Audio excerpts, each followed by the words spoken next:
जनचासोका साथमा निर्माण सिमेन्ट, विश्वासको बेजोड विकल्प। मारुति सिमेन्ट, हामी बनाउँछौं नेपाललाई।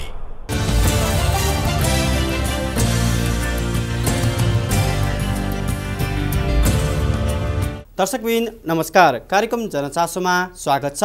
तपाईँ हाम्रा गाउँ सहरका विषयवस्तु समेटिने यो कार्यक्रम प्रत्येक शनिबार बिहान यसै समयमा नेपाल टेलिभिजनबाट प्रसारण हुँदै आएको छ।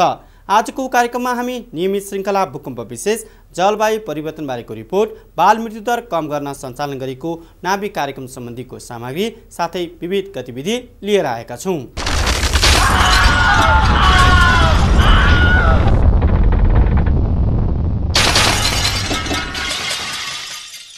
कार्यक्रमको सुरुवात गरौँ नियमित श्रृङ्खला भूकम्प विशेषबाट। नेपाल उच्च भूकम्पीय जोखिममा रहेको तथ्य सर्वविदितै छ। त्यसैले यसबाट हुन सक्ने जोखिम न्यून गर्न सरकारी तथा विभिन्न गैर सरकारी संस्थाहरूले आफ्ना कार्यक्रमहरू बढाएका छन्। यस्ता प्रयासले विपदबारे समुदायलाई सचेत र जागरुक पनि बनाएको छ। अब हेरौँ यसै बारेमा तयार पारिएको यो रिपोर्ट। यो दृश्यलाई एकपटक राम्रोसँग हेर्नुहोस् त।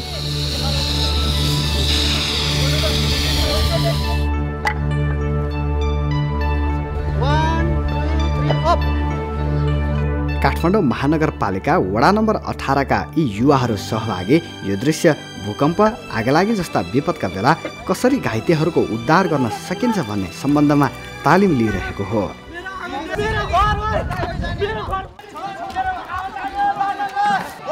यस्तो तालिम विपद जोखिम न्यूनीकरणका लागि निकै महत्त्वपूर्ण मानिन्छ, किनभने तालिम प्राप्त यस्ता दक्ष जनशक्ति नै विपदका बेला आफू र सिङ्गो समुदायलाई सुरक्षित गर्न सहयोगी हुन्छन्।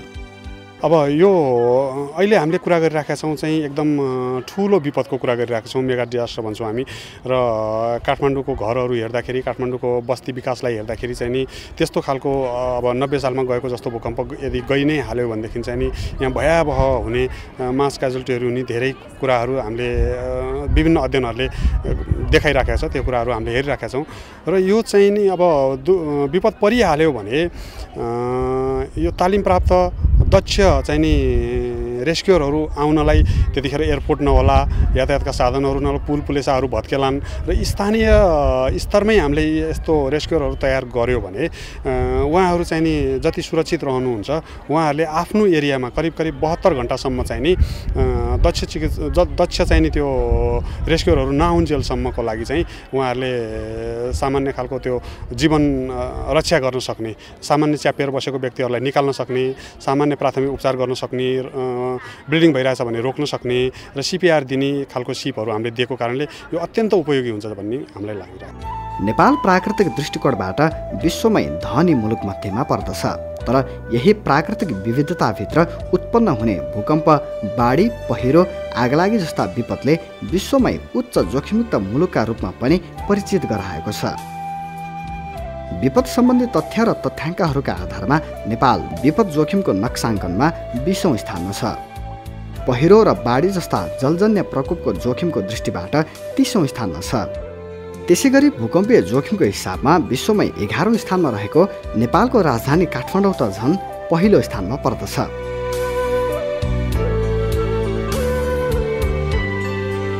विपद आर्थिक विकास, जीविकोपार्जन लगायतका सवालसँग पनि जोडिएको छ, जसले सधैँ दिगो विकासमा चुनौती थपिदिएको छ।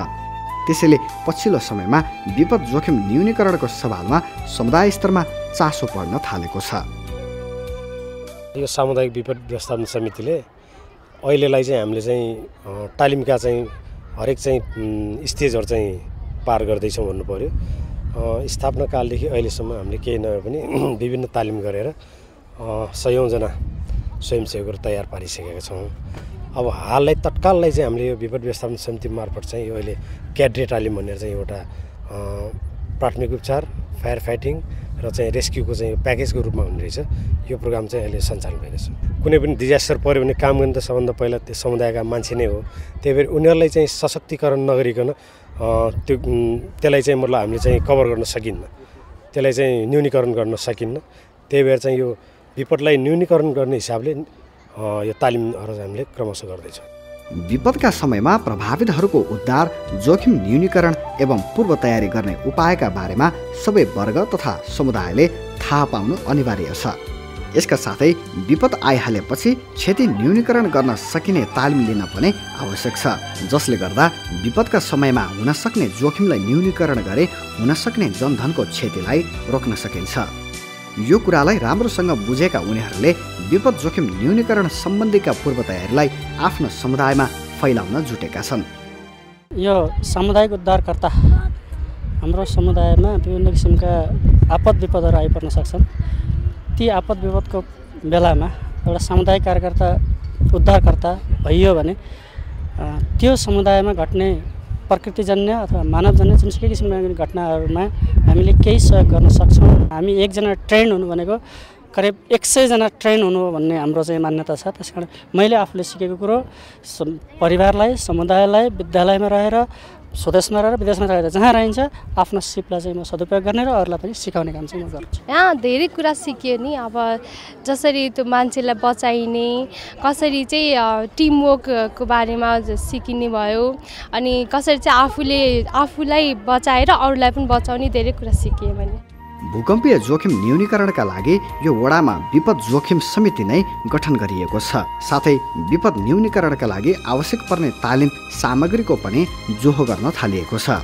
यसका लागि स्थानीय निकाय र गैर सरकारी सङ्घ संस्थाहरूले पनि आवश्यक सहयोग उपलब्ध गराएका छन्।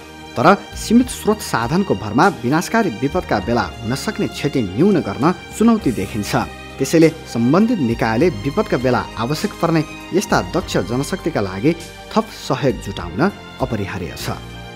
महानगरपालिकामा पनि एउटा विपद जोखिम शाखा भनेर हामीले चाहिँ तयारी भयो, त्यहाँ गठन भइसकेको पनि छ। त्यो छुट्टै किसिमको हेर्ने कुराहरू पनि भएको छ।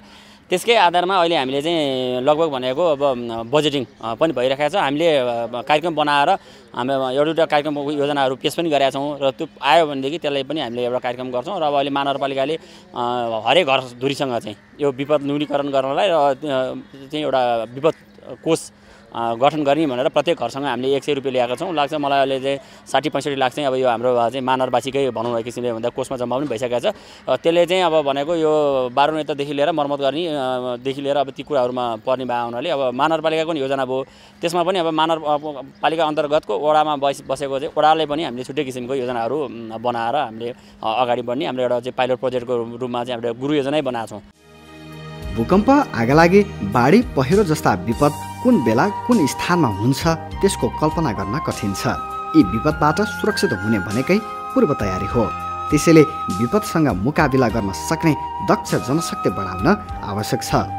काठमाडौँ महानगरपालिका वडा नम्बर 18 का यी युवाहरूले विपद जोखिम न्यूनीकरणका लागि थालेको पहललाई समुदायका अन्य सर्वसाधारणले पनि अनुसरण गर्ने हो भने विपदबाट हुन सक्ने क्षतिलाई अवश्य पनि कम गर्न सकिने देखिन्छ।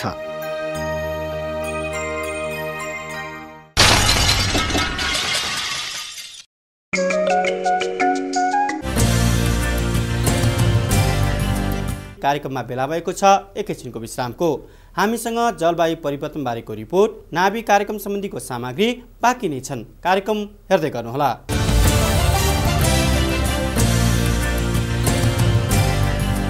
विश्रामपछि पुनः स्वागत छ कार्यक्रममा। जलवायु परिवर्तनको कारण अति कम विकसित मुलुकहरू बढी प्रभावित भइरहेका छन्। त्यसैले यो मुद्दाले विश्वको ध्यान यतातर्फ तानिएको छ। जलवायु परिवर्तनको जोखिममा रहेको मुलुक नेपालले पनि यस सम्बन्धी अनुकूलनका कार्यक्रमहरू बढाउँदै लगेको छ। यसै विषयमा केन्द्रित यो रिपोर्ट। जलवायु परिवर्तनको कारण अति कम विकसित राष्ट्रहरू बढी प्रभावित भइरहेका छन्। त्यसैले यो मुद्दा अहिलेको विश्वको साझा चासो र चिन्ताको रूपमा अगाडि आएको छ। जलवायु परिवर्तनको मात्रा वा दर अत्यधिक हुनुमा विकसित औद्योगिक मुलुकहरू मुख्य रूपमा जिम्मेवार छन्, तर त्यसको असर भने विकासशील मुलुकहरूले भोग्नु परेको छ। हरित गृह ग्यासको कुल उत्सर्जनको जम्मा 4% हिस्सा ओगट्ने 49 वटा अति कम विकसित राष्ट्रहरू जलवायु परिवर्तनका कारण अति संकटासन्न अवस्थामा पुगेका अध्ययनहरू पनि सार्वजनिक हुन थालेका छन्। नेपाल जस्ता पर्वतीय मुलुकहरू प्रत्यक्ष प्रभावित भएका छन्। प्राविधिक तथा आर्थिक स्रोत, दक्षता र क्षमता कम भएका मुलुकका लागि जलवायु परिवर्तनको असरबाट बच्ने सबैभन्दा उत्तम उपाय भनेको अनुकूलन नै हो। अहिले मुलुकमा यस्ता अनुकूलन सम्बन्धी कार्यक्रमहरू बाक्लिन थालेका छन्। हालै मात्र काठमाडौँमा सम्पन्न भएको सामुदायिक अनुकूलन सम्बन्धी 8औं अन्तर्राष्ट्रिय सम्मेलनलाई यसको उदाहरण मान्न सकिन्छ।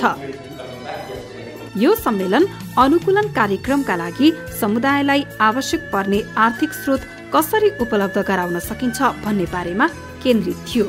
यो जलवायु परिवर्तनबाट जुन समस्याहरू सिर्जित भएको छ त्यो समस्यासँग जुझ्नको लागि समुदाय स्तरमा खास गरी रकमको आवश्यकता रहेको छ।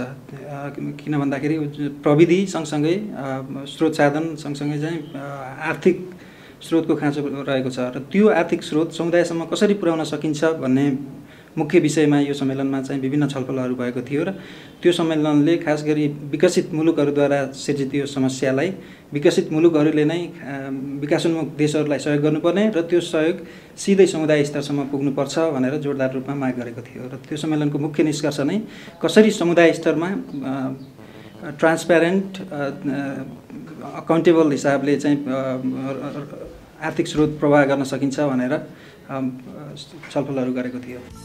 नेपाल जस्तो पर्वतीय मुलुकमा जलवायु परिवर्तनबाट भएको तापक्रम वृद्धिले गर्दा नेपालका हिम श्रृङ्खलाका हिउँहरू पग्लन थालेका छन्। कृषि उत्पादनको समयमा फेरबदल आउनु, पानीका स्रोतहरू सुक्नु जस्ता असरहरू देखिन थालेका छन्। यी असरहरूलाई कम गर्नको लागि सरकारले सन् 2010 मा राष्ट्रिय अनुकूलन कार्यक्रम ल्यायो। यसले अनुकूलनका कार्यक्रमहरूलाई प्राथमिकतामा राखे पनि यो पहललाई अझै पर्याप्त मान्न सकिने अवस्था नभएको सरकारवालाहरू बताउँछन्। नेपाल सरकारले सन् 2010 मा यो राष्ट्रिय अनुकूलन कार्यक्रम जसलाई अङ्ग्रेजीमा national adaptation programme of action भनिन्छ त्यो तयार गरेको छ, जसले जलवायु परिवर्तनसँग जुझ्नको लागि तत्कालै र गरिनुपर्ने कार्यक्रमहरूको सूची बनाएको छ। त्यसैगरी नेपाल सरकारले नै यो राष्ट्रिय जलवायु परिवर्तन नीति समेत बनाएको छ र सँगसँगै हालका दिनहरूमा आएर जलवायु परिवर्तनलाई चाहिँ विकास प्रक्रियासँग चाहिँ कसरी समायोजन गर्ने भनेर केही प्रयासहरू भएका छन्। तर जति प्रयासहरू भएका छन् ती यथेष्ट छैनन्। जुन हिसाबमा जलवायु परिवर्तनको समस्या देखिँदै गएको छ, समुदायले जुन हिसाबमा यो समस्याबाट प्रभावित भएका छन् त्यो हिसाबमा नेपाल सरकार तथा सरकारी अथवा गैर सरकारी क्षेत्रबाट खास गरी हालसम्म भएको भनेको तपाईँको जनचेतनामूलक केही कार्यक्रमहरू, क्यापासिटी बिल्डिङ भन्छ, क्षमता अभिवृद्धि गर्ने कार्यक्रमहरू बढी मात्रामा भएका छन्। तर समुदाय स्तरमै गएर यो समस्यासँग जुझ्नको लागि समुदायले गर्नुपर्ने समुदायको त्यो इन्टरभेन्सन लेभलमा गरिनुपर्ने कार्यक्रमहरू न्यून छन्। त्यसो त अनुकूलन कार्यक्रमलाई प्रभावकारी बनाउनको लागि मुलुकका विभिन्न निकायहरूले सरकारसँग हातेमालो गरिरहेका छन्। हामीले तीनवटा तहमा काम गर्छौँ। एउटा भनेको सब नेसनल लेभल, त्यो भनेको जिल्ला तहमा, अर्को राष्ट्रिय स्तरमा र त्यसै गरी हामीले अन्तर्राष्ट्रिय स्तरमा यो जलवायु परिवर्तन सम्बन्धी हुने वार्ताहरूमा पनि नागरिक समाजको तर्फबाट भाग लिने गरेका छौँ। त्यसमा विभिन्न समयमा यो जलवायु परिवर्तन सम्बन्धी संयुक्त राष्ट्र सङ्घीय जुन निकाय छ UNFCCC भन्छौँ हामीले, united nations framework convention on climate change, त्यसका बैठकहरूमा हामी नियमित रूपमा सहभागी भएर विकासशील र अति कम विकसित मुलुकहरूका मुद्दाहरूलाई अगाडि बढाउने काम गर्दछौँ भने राष्ट्रिय स्तरमा हामीले नेपाल सरकार खास गरी वातावरण मन्त्रालयसँग मिलेर यो क्षेत्रका साझा मुद्दाहरू के हुन् ती पहिलाउने र विभिन्न सरकारवालाहरूको बीचमा चाहिँ छलफलहरू चलाउने, क्षमता अभिवृद्धिका कार्यक्रमहरू गर्ने गर्छौँ र सँगसँगै नीति पैरवीको काम गर्छौँ। जलवायु परिवर्तन कुनै एउटा मुलुकको मात्र समस्या होइन, यसले विश्वकै दिगो विकासमा चुनौती दिइरहेको छ। तर विज्ञहरूका अनुसार दक्षिण एसियाली मुलुकहरू यसबाट बढी आक्रान्त छन्। Overall, South Asia is one of the most vulnerable region in the world. Bangladesh is very vulnerable. Everybody has already acknowledged it through scientific research. Second in the list within South Asia is actually India, surprisingly India, which is vulnerable. And then followed by Nepal, Bhutan, Pakistan. And we have seen many disasters in the past. So intense rains are very common. Agriculture, normal conventional agriculture practices are not successful. they are shifting. So I think keeping that in mind, climate change is the biggest threat South Asia faces now. त्यसैले यो समस्याहरूसँग जुध्नको लागि विभिन्न अध्ययन अनुसन्धान गर्ने र सम्बन्धित मुलुकमा यस सम्बन्धी नीति निर्माणका लागि बहस र पैरवी गर्ने काममा सहयोग पुर्याउने संस्थाहरू पनि बाक्लिन थालेका छन्. We are pulling in all the research from various countries and projecting it at the regional level, that how effective solutions can be prepared through research that is available on ground. So that's what we are doing. We are also connecting all the national policies at the regional level. पछिल्लो समयमा जलवायु परिवर्तनको असर कम गर्ने र अनुकूलनका कार्यक्रमहरूलाई थप मजबुत बनाउनको लागि दक्षिण एसियाली मुलुकहरूका बीचमा सहकार्य बढेको छ. यो सहकार्य र हातेमालोलाई थप मजबुत बनाउनु पर्नेमा जोड दिइएको छ. So far, SAARC has been the only body, cooperation body within South Asia, and it is important that regional cooperation and collaboration happens, and SAARC need to play that role. We have high expectations from SAARC because SAARC can bring these countries closer, and that can lead towards prosperity of South Asian citizens. अझै पनि नेपालमा प्रति 1000 जीवित जन्ममा 33 जना नवजात शिशुहरूको मृत्यु हुने गरेको विभिन्न तथ्याङ्कले देखाएको छ. यसको पछाडि संक्रमण प्रमुख कारण रहेको छ. करिब 63% गर्भवती आमाहरू घरमै बच्चा जन्माउने गर्दछन्. समाजमा कतिपयले नवजात शिशुको नाभिमा तेल, बेसार र खरानी जस्ता हानिकारक पदार्थको प्रयोग गरिरहेका छन्. यसले संक्रमणलाई बढाएको छ. यही समस्यालाई मध्यनजर गर्दै सन् 2008 देखि परीक्षणको रूपमा सुरु भएको नाभि मलम कार्यक्रम बाल मृत्युदर न्यून गर्न सफल मानिएको छ. कार्यक्रममा अब हेरौं यसैबारेको यो सामग्री. एक तथ्याङ्क अनुसार अझै पनि नेपालमा 63% गर्भवती आमाहरू घरमै बच्चा जन्माउँछन्. प्रति 1000 जीवित जन्ममा 33 जना नवजात शिशुहरूको मृत्यु हुन्छ. यसको मुख्य कारण गर्भवती आमा र नवजात शिशुले पाउनुपर्ने उचित स्याहार सुसार र स्वास्थ्य सेवाको कमी नै हो. नवजात शिशुको मृत्युदर अपेक्षित रूपमा घट्न नसक्नुमा संक्रमण मुख्य कारण रहेको छ. चेतना अभावका कारण भर्खरै जन्मिएको बच्चाको नाभि काटिसकेपछि यसमा तेल, बेसार वा अन्य संक्रमण फैलाउन सक्ने कुराको प्रयोग गर्ने गरिएको पाइन्छ. तर नवजात शिशुको नाभिमा यस्तो वस्तुको प्रयोग घातक हुन सक्छ. अहिले शिशुको नाभिमा लगाउने नाभि मलम अर्थात् क्लोरोहेक्सडाइनको प्रयोगले नवजात शिशुको नाभिमा हुन सक्ने संक्रमणलाई कम गर्नमा सहयोग पुर्याएको छ. नाभि मलमलाई दूरदराजका समुदायसम्म पुर्याउनका लागि यसलाई कार्यक्रमकै रूपमा अघि बढाइएको छ. सन् 2008 मा मुलुकका विभिन्न 4 जिल्लाहरू बाँके, बझाङ, जुम्ला र पर्सामा नमुनाका रूपमा सञ्चालन गरिएको यो कार्यक्रम अहिले मुलुकका 45 जिल्लामा विस्तार भइसकेको छ. सुरुमा अब यो त हामीले यो कार्यक्रम गर्दाखेरि चाहिँ नि यसको प्रमाणमा आधारित एभिडेन्स पाएर नै गरेको. यसको एभिडेन्स के थियो भने नाभि मलम लगायो भने जन्मिँदै बित्तिकै सबै बच्चालाई नाभि मलम लगायो भने चाहिँ नि 23% नवशिशुलाई बचाउन सकिन्छ, 68% चाहिँ नि नवशिशुलाई संक्रमण हुनबाट जोगाउन सकिन्छ भनेर यो सरलाईले न्युज संस्थाले सरलाईमा गरेको एउटा यसलाई चाहिँ हामी र्यान्डमाइज कन्ट्रोल ट्रायल भन्छ इङ्ग्लिसमा चाहिँ नि. एउटा चाहिँ यो प्रमाण भनौँ न, यो साइन्टिफिक एभिडेन्सको आधारमा हामीले बिस्तारै पाइलोटहरू सुरु गर्यो. सुरुमा गर्दाखेरि चाहिँ नि हामीले प्रस्तुति गृहमा एउटा अध्ययन गऱ्यौँ. त्यो अध्ययन चाहिँ के थियो नि, सुरुमा यो नाभि मलमको रूपमा थिएन, झोलको रूपमा थियो हैन. तर हाम्रो समुदायको मान्छेले त तेल बेसार लगाउने, हातले केही लगाउने हैन, तेल दल्ने, अरू कुरा लगाउने भएर उनीहरूले त्यो पानीलाई औषधि जस्तो मानेन. पानीलाई औषधि जस्तो नमानेपछि अब हाम्रो लागि चाहिँ नि यो क्लोरोहेक्सडाइनलाई जेलमा झोलको जतिको प्रभावकारी छ कि छैन भनेर हामीले प्रस्तुति गृहमा अध्ययन गऱ्यौँ. त्यो अध्ययन करिब 1 वर्ष गऱ्यौँ. अनि डोमस एउटा फार्मास्युटिकलले हामीलाई रियल प्रडक्ट चाहिँ बनाइदियो. त्यो रियल औषधि नै लिएर झोल र मलम दुवै लिएर हामी बाँकेमा समुदायले साँच्चै के मन पराउँछ भनेर अध्ययन गर्न गयौँ. त्यो अध्ययनले पनि सबै मान्छेहरूले चाहिँ त्यो मलमकै रूपमा मन परायो. नेपाल सरकारले सन् 2011 देखि यो कार्यक्रमलाई राष्ट्रिय कार्यक्रमका रूपमा स्वास्थ्य सम्बन्धी सरकारी कार्यक्रमहरूमा आबद्ध गरी मुलुकभर विस्तार गर्ने नीति लिएको छ। समुदायमा भएका विभिन्न सरकारी स्वास्थ्य संस्था, तिनमा कार्यरत कर्मचारी वा अरू स्वास्थ्य कार्यकर्ताहरू मार्फत कार्यक्रम अघि बढाउन सकिए कार्यक्रमलाई अझ व्यापक र प्रभावकारी बनाउन सकिने आवाजहरू पनि भाग लिएका छन्। 2011 डिसेम्बर 26मा चाहिँ यसलाई राष्ट्रिय कार्यक्रमको रूपमा लाने भनेर यो मन्त्रालयबाट घोषणा भयो। अब घोषणा भइसकेपछि अनि फेरि अब राष्ट्रिय कार्यक्रमको रूपमा लाने त औषधि पनि निरन्तर रूपमा दिन सक्नु पर्यो होइन। निरन्तर रूपमा दिनको लागि चाहिँ के गर्नुपर्छ भने पहिला त्यो अत्यावश्यक औषधिको सूची हुन्छ। औषधि व्यवस्था विभागमा चाहिँ उसले वर्षकै सधैँ चाहिँ यसलाई परिमार्जन गरेर अत्यावश्यक औषधिको सूची बनाउँछ। त्यो सूचीमा चाहिँ नि जसलाई एसेन्सियल ड्रग लिस्ट भन्छ त्यसमा हाल्नुपर्छ के। नाभि मलमको प्रयोग चाहिँ कसरी गर्ने त?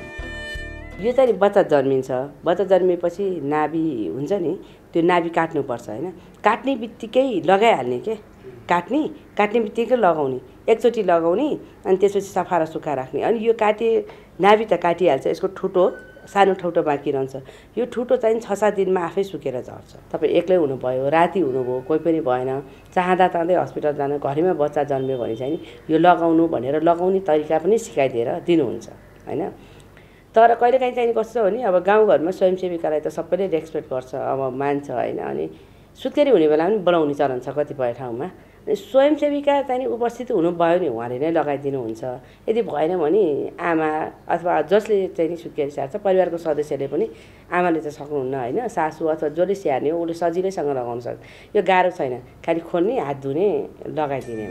सरकारवालाहरूका अनुसार नाभि मलमको प्रयोग सजिलो र प्रभावकारी छ, तर यसको प्रयोगको महत्त्वका बारेमा सर्वसाधारणलाई बुझाउन जरुरी छ। यसको सहज पहुँच हरेक क्षेत्रमा पुर्याउनतर्फ अबका कार्यक्रम केन्द्रित हुनुपर्नेमा जोड दिइएको छ।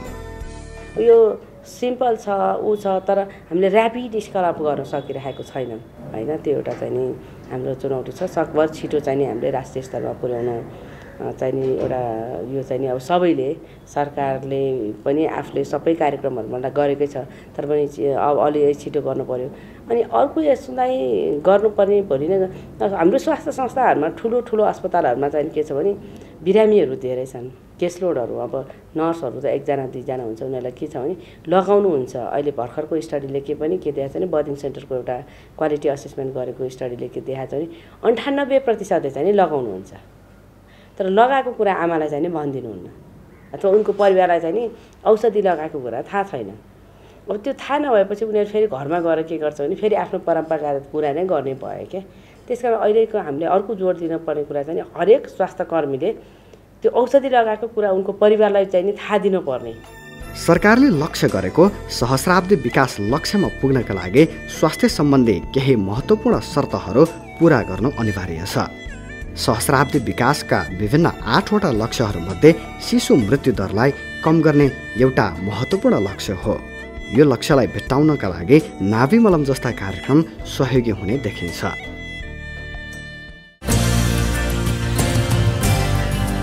हस् त यिनै सामग्रीका साथ आजको कार्यक्रमको निर्धारित समय सकिएको छ। अर्को हप्ता नयाँ विषयवस्तुहरू लिएर उपस्थित हुनेछौँ। आजलाई हामी सबैलाई बिदा दिनुहोस्। नमस्कार।